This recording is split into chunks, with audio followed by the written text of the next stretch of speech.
Mesdames et messieurs, bienvenue ici dans cette édition spéciale de cette tranche en rapport avec cet espace qui sera bientôt transformé en port en eau profonde ici à Mwanda, précisément à Banana, là où le chef de l'État va poser déjà pour ce lundi 31 janvier la première pierre pour la construction de ces ports qui va permettre à ce que la République démocratique du Congo soit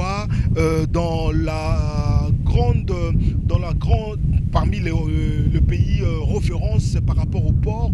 Désormais, si ce port est mis en place, le pays va recevoir des grands tankers, de grands bateaux qui viendront avec de marchandises, avec des conteneurs pour approvisionner la République démocratique du Congo en denrées alimentaires, avec le produit pétrolier, avec tout trafic, toute affaire ou bien vente de quoi que ce soit ici en République démocratique du Congo. Je vous ai dit, nous sommes à Banana, précisément à Mwanda. Mesdames et messieurs, cet espace sera transformé en ce qu'on appelle le port des Bananas. Ce port qui sera effectué par une grande firme internationale qui se nomme DP World, filiale de Dubai World, une société de participation appartenant au gouvernement Dubaï.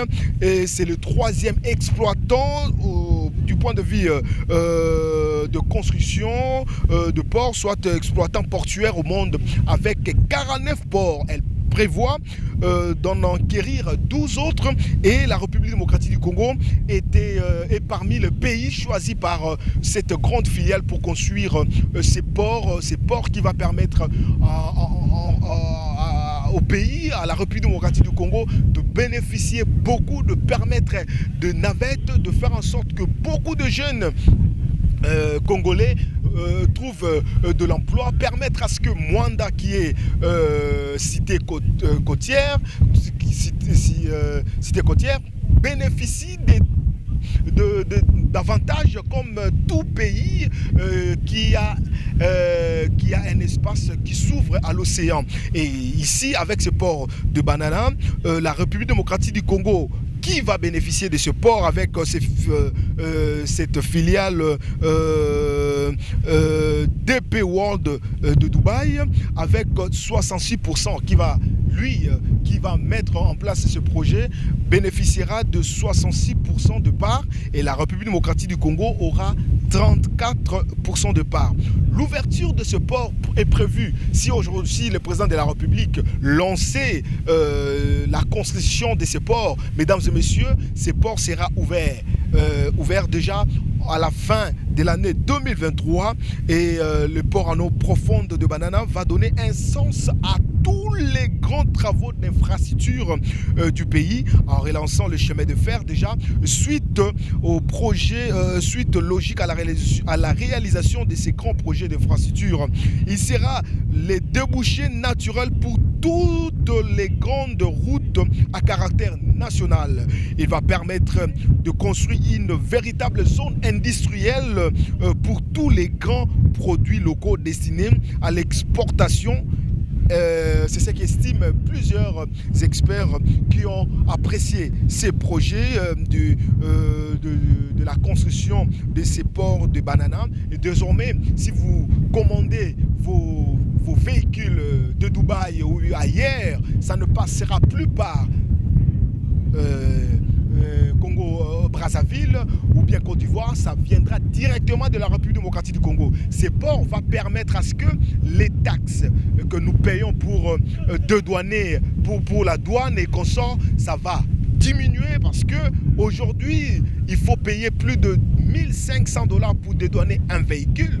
Je vous assure, mesdames et messieurs, avec la construction de ces ports en eau profonde des Bananas, la République va beaucoup bénéficier en termes économiques, et nous également la population, vous également la population, vous allez bien économiser, vous n'allez plus payer autant de moyens, autant d'argent pour dédouaner vos véhicules, parce que ça quittera de Dubaï, ça quittera de l'Europe, ça quittera des États-Unis ou bien d'Amérique pour arriver ici en République démocratique du Congo sans escale ou bien sans certains blocages. Les travaux du port de Banana devraient durer normalement 15 ans, doit durer normalement 15 ans. En phase, en 5 phases bien sûr. Mais le port pourra déjà accueillir le plus grand bateau dès la première phase qui s'achèvera à la fin de l'année 2023. C'est-à-dire, à travers cette construction, le pays doit vraiment avoir un port. Mais ces ports, pour l'avoir, il faut 15 années. 15 années de la construction. Mais ça va partir de 5 phases. Donc la première phase va terminer en la fin de 2023 et ça permettra à ce que le pays puisse déjà accueillir les tout premiers bateaux, le plus grand bateau dès la première phase qui s'achèvera en 2023, comme je l'ai dit, selon le contrat signé avec cette firme. Le coût total des travaux du grand projet est 2 milliards de dollars. 2 milliards de dollars pour construire ces ports en eau profonde. 1 milliard de dollars le coût du projet et 300 millions pour la première phase qui s'achèvera à la fin de l'année 2023. La construction et l'exploitation devraient créer des milliers d'emplois dans la province du Congo central. Mesdames et messieurs, comme vous le constatez, ici là où je me pointe, c'est ce qu'on appelle l'embouchure du fleuve Congo, ici à Banana. Là où on parle, Diego Cao qui a découvert cette embouchure, c'est là où nous nous retrouvons. Et cette embouchure sera transformée, cet espace sera transformé bientôt en un port en eau profonde pour que le pays bénéficie de beaucoup d'avantages, beaucoup de biens. Mesdames et messieurs, alors je vous laisse d'abord comprendre c'est quoi cet espace. Pourquoi on parle des bananes? Banana se situe où? Je vous ai dit à Mwanda. Ici, devant moi, il y a l'embouchure. D'une part, vous allez voir l'entrée de l'océan.